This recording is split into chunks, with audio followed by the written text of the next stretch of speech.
Hello everyone and welcome to my YouTube. Apparently this was not what I wanted to be exposed. Oh, okay, everything's going wrong.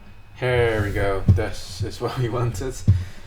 Chess, not my YouTube recommendations. I feel exposed. Let's play a game of chess. Oh, we lost last time, and we'll try to get back on track. You know, we were 32 at the best, but let's forget the past and focus on the present. Let's play a very boring opening d4. And yeah, let's just continue with the Queen's Gambit, as is my favorite series, and he plays the Albin Countergambit. And I've never faced this before. This is really cool. I have heard about it, where if you take this pawn, he pushes this pawn, let's say knight f3, knight c6, let's say we pick e3, I think there was a line with bishop b4, knight c3, wait, there, I blundered the pawn, I blundered the knight. It's really cool. So, takes, d4, knight f6. Our pawn is here. His pawn is here. We took a pawn. Knight f6. He has the luxury of playing bishop b4 check. I cannot block with the knight, because then he would take. So we would have to block with the bishop or the knight on this square. Let's say he played knight c6 in that position. So takes here, there, check, knight here, knight here. And if I play a3 here, I think he can take. And if I retake, he has a check here, because this pawn has moved there. And this all seems very bad. So how do we stop this whilst we're thinking for 2 minutes? So after we take here, he pushes. He's gonna give a check here. We can just simply play a3. And we can simply not play e3. So we don't have to take with the pawn. But I think the whole key thing here is that he can play bishop b4. After takes, pushing the pawn, he's turning bishop b4, and it's very nasty because this is blocked. The bishop's diagonal is blocked to the pawn if I want to ever play e3. So let's take. And now we play a3, stopping his idea. And this should be somewhat good. So knight c6 instead. Knight f. So what does he want? He wants the pawn, right? Let's go back to our methodology, which is undefeated. He wants to take a pawn. What is our plan? Development. Develop wherever. Probably not like this, but whatever. We maybe even want to play b4 with ideas of b5, but now we have to defend the pawn. So we do. And he goes here, attacking. So now if he takes, he wins the pawn. It's very attractive for me to defend it again. And then queen e2 could attack it again. But then b4. Also queen e2 would probably drop this pawn. So I think bishop f4 is very solid, stopping his plan of taking here. Well, he could still do it, but it has a much smaller effect. And yes, we wasted 6 minutes, 3 minutes of our time in the opening for the first few moves, but it was a very necessary one. It was very necessary because we needed to defend this already from move 2. That's the cool things about gambits. You don't know them? Oh, that sucks. Alright. So now, with knight e7, he's telling me he wants to go to g6, which was the whole point of the move, attacking both the pawn and the bishop. Looks great. So I'm trying to find a downside. Why would this not be good, right? Well, I think it's not good because it takes 2 moves to develop the knight properly. The knight here is not chilling. And I very much think that because this takes so long, you know, for it to loom, we're already up a pawn. I think that we should ask him the question, h3, what are you doing with the bishop? He takes, we take, he plays this, we go back, he takes, and what did we really gain? We have doubled pawns, it's not a great structure, we have easy developments, but okay. What else? Or you could play b4, like mentioned before. Here, you have to drop it back. Not ideal, not ideal at all. So, since b4 is not looking good, this is something we could use as a backup plan. Knight c, this just looks very passive. But at the same time, when bishop takes, we can just retake and still protect it twice. So maybe we should play this. Again, there's no danger anymore with this bishop being here. And anytime he goes here, we just drop back. And then we ask the question, what are you doing with the bishop? And he goes there. All right. And then we could also, on a long term, think about something like knight to b3 or b4. So I think this will be the move we'll play. And as you can see, I'm playing very spiritually, positionally, you know, bullshitty. But we're gonna have some time trouble when the tactics will arrive on the board. And he plays knight g6 as expected. We just drop it back like a cool, calm, and collected Taoist monk with 4 minutes on the clock. But let's not forget we have increments.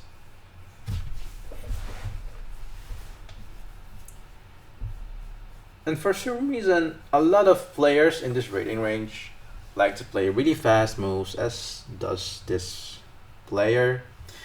Bishop e7, but it's actually quite recommended to think about your move. So now we could play this, ask him some questions. What are you doing? And if he takes, we at least have a bishop pair. We have some easier development here, but he goes back.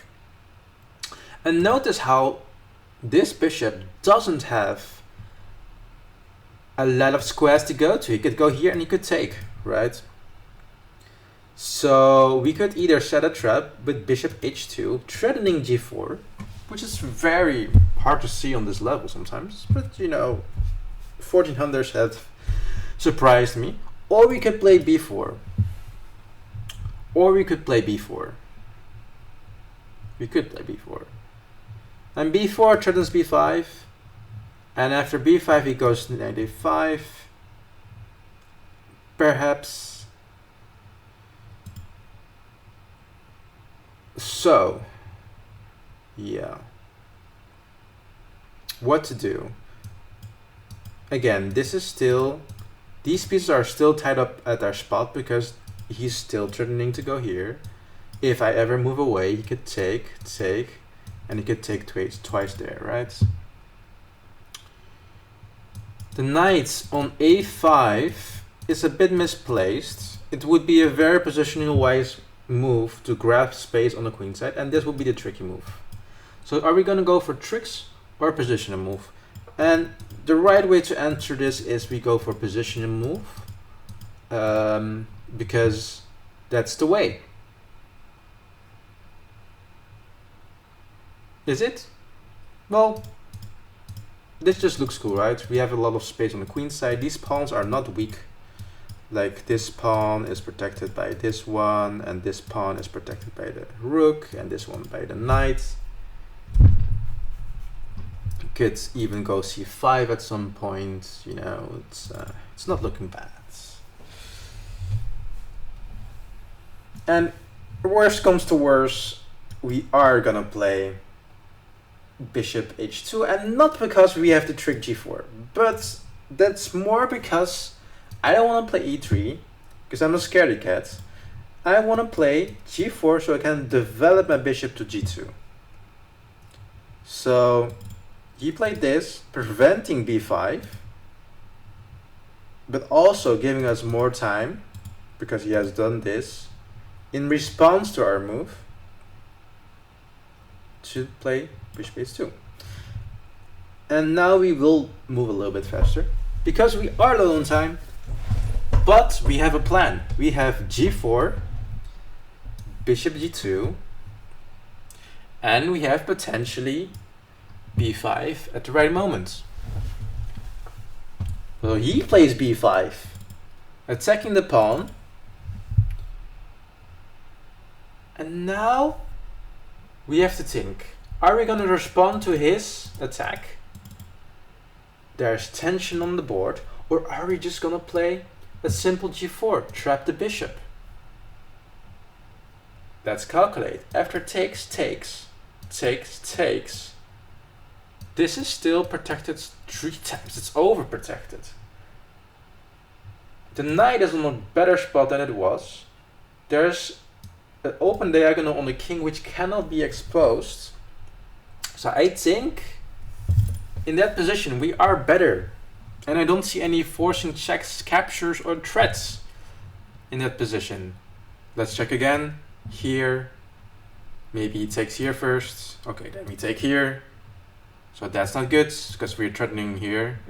And he has to go back or forward, or I don't know, but it's not good. And after g4, takes, takes, takes, takes. Or does he have something else? I don't think so. Castles. Bishop g2. I think we're still chilling. There's an x-ray. The knight's still hanging there, but things are happening. So let's play g4. We have found a move we want to play. We are down on the clock, which is not a disadvantage on our level sometimes, because when we are low on time, the opponent plays fast sometimes. And we can almost already pre-move takes. So take, take, take, take. Castles, bishop e2. And it only took us 3 moves to figure out. Like, we calculate only 3 moves to figure out what is going on. It's not a long variation at all. Our opponent will think a long time here, wondering, how can I miss g4? Well, it's actually not that obvious, as previously mentioned. And I had a feeling he would fall for the trick, but we did not play it for the trick or for the tactic. We played it to develop our bishop. That's the main point here. We had a plan, and in that plan there was a trick. Let's take. He castles right immediately, which was not in a plan. So what do we have here? Low on time. We have some tension here. We could break the tension. We could also just take. We're up a full piece now. So I think the most logical decision here would be actually to develop. Like, if we develop and he takes, we transpose in the line. We have calculated. And I hope there is no such thing as a move other bullshitty thing here. And you know, what I see here and why I'm actually doubting myself here is because I see this open H line. But we could just keep things simple and just castle here. Could also play knight here, but then we would be dropping this one. It's hard to say what's right and what's wrong. Let's make this bishop more miserable. And okay, we do weaken up this square, but it's not something we have to worry about at the moment, I think. And after now he drops back. We can play our plan to play knight b6, 3. Point is to attack this pawn, quite simply. We have blundered this one because this discovery has happened, but even there, actually, we are fine. After takes. If he takes with the knight, we take his rook. So we are actually solely fine here. Let's take. And now we take the rook.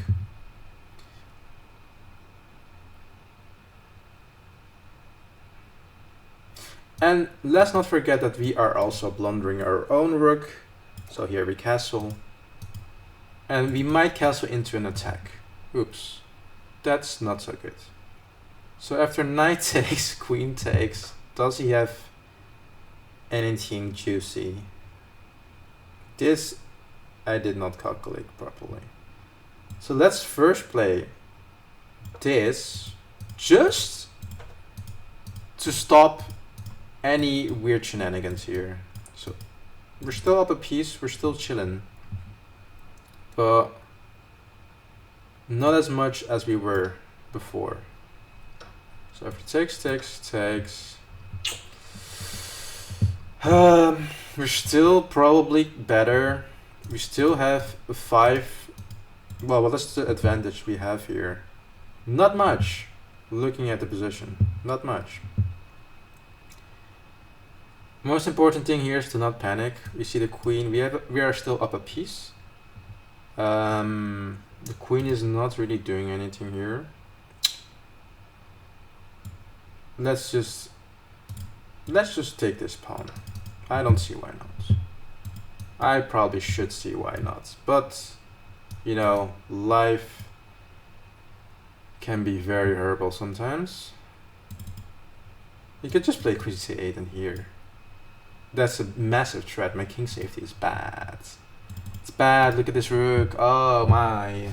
I threw it again when I threw it again. Queen c8. And what do? He plays this move instead. Alright. Let's go here. And check here. And I will block everything with my queen. Whatever he throws at us. So yeah. I don't know. Let's go here. Offer a queen trades. And this knight is undefended. So maybe we need to put it here.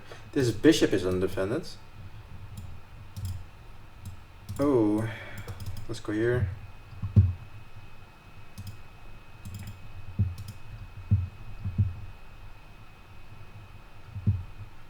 So bishop belongs here, probably. He takes the pawn. Let's exchange. Why not? I'm down for an exchange.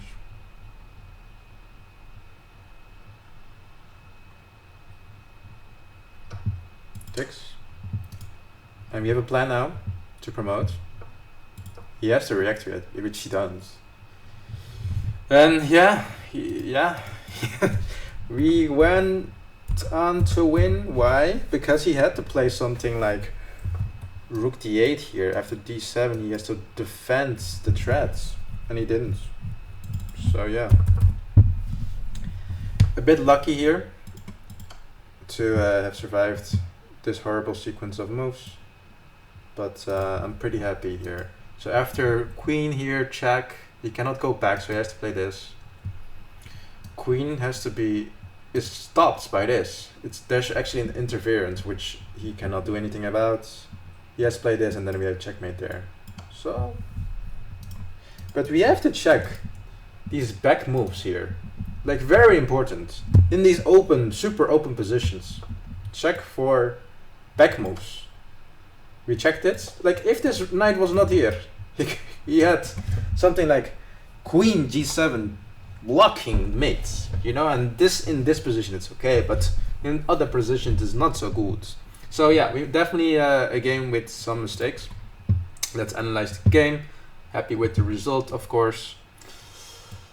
Yeah. So d4 d5, c4 e5, and yeah. White says, well, the engine says we're better after d takes e5. In dd4, which I knew was the idea, and we figured that if after knight f3, allowing bishop b4, knight here, and something like knight c6, e3 would actually not be beneficial to us.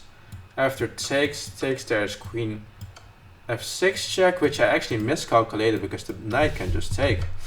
But there must have been something which was not good. Knight h6, apparently. Bishop e2. What's the idea? Knight g4, attacking this pawn. But this is just something I guess we didn't want, right? This is the whole reason why black is better, I think, here. Like, let's say we castle. There is takes, obviously. It's not good. How do we defend the pawn? We don't really defend the pawn, do we? So, engine says queen b3, defend the pawn like this. But it's just not a position we want to go in. And indeed, the engine agrees with us that a3 is the best move, which I'm really proud of. Knight c6, knight f3, bishop g4, attacking the pawn again, indirectly, like after, let's say, h3 takes, you can take the pawn, has a great knight, looking at some squares. It's just something I wanted to avoid, even though the engine probably disagrees. So bishop f4, knight here, pretending to go here, knight e2, still two defenders, because there's only one attacker, and back. Bishop e7, h3, goes back, and here we were at the crossroads where we could either play b4 or bishop h2. Engine says that b3 is the best move. I'm not gonna delve too much into this. b3 takes, and I guess we're better because we have the bishop pair. Engine says then bishop c2. Look at, we have bishop pair, superpositional. Yes, we give back the pawn, but long term we're good. That's basically what he's saying. So we didn't do that. We played b4.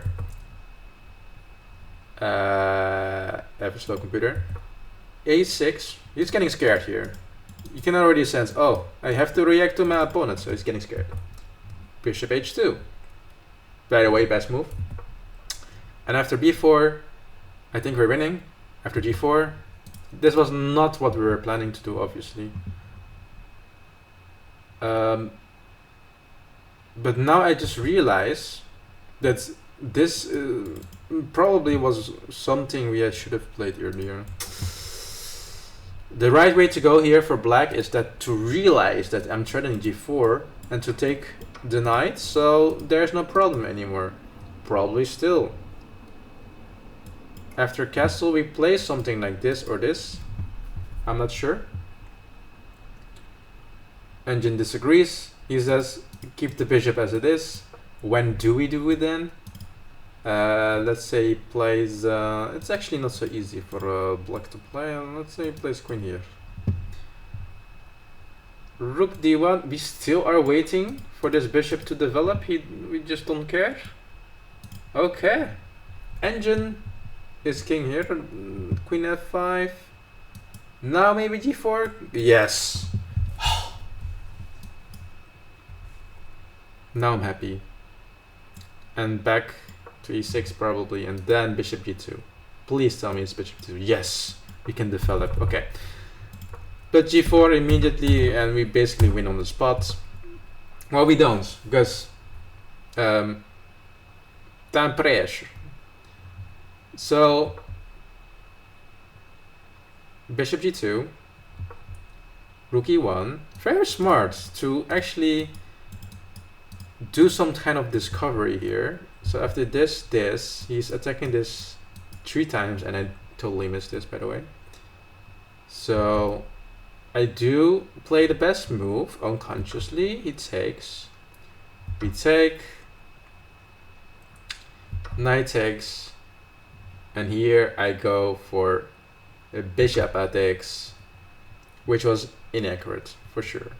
Because now we allow some nasty counterplay, even though the engine says you did well. The best move would be to take with the queen first, and if takes, this rook is still hanging. Let's say rook here. We can just take apparently, and then we have this a beautiful fork. Wow, thank you engine for that beautiful fork. So queen takes, castles. You can see my king is wide open, and here I got scared and I played the move you should never play, f3. Much better would be, what does engine suggest? Bishop takes on c7.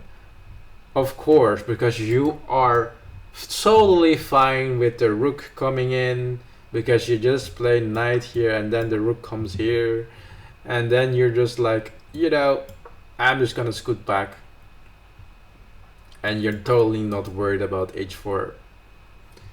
Nope, you're gonna play knight f3 and everything is fine. I would never ever come up with this defense. Well, maybe if I'm, you know, getting to 2000 or something.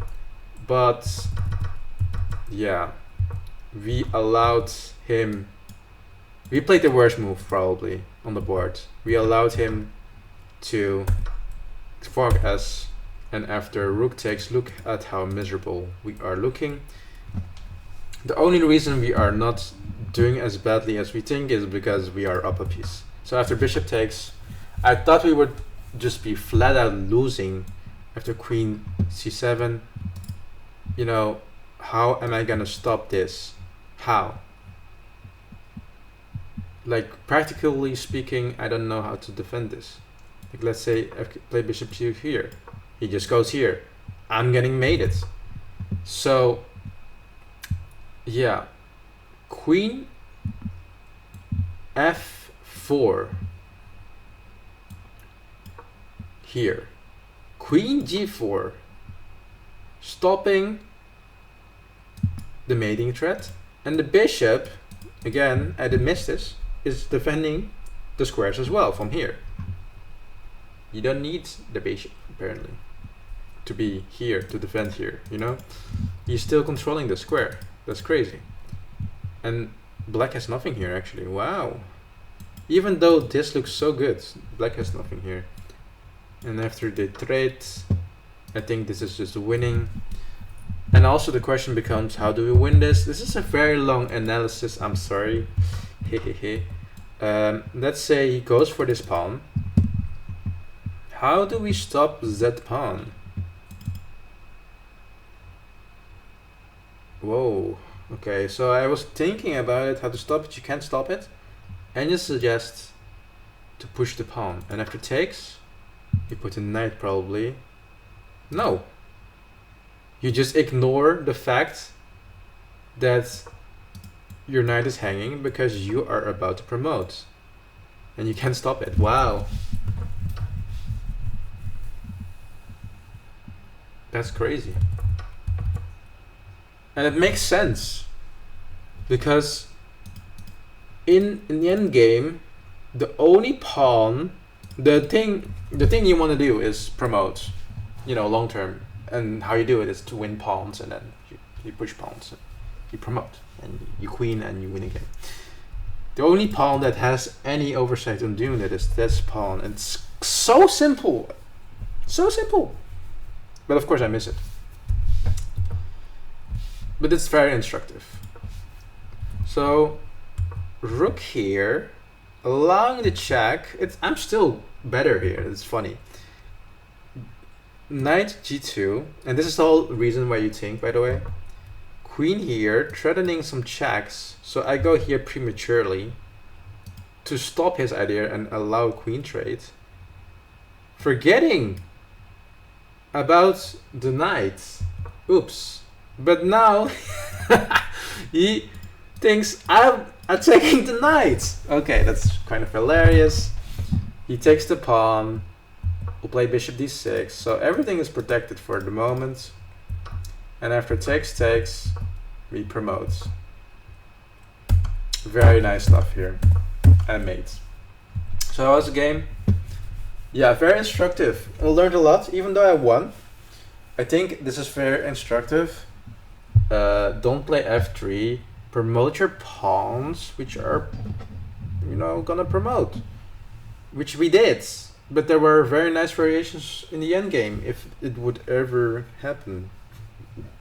And yeah, bishops can protect squares that go back. I'm so awkward. Bye.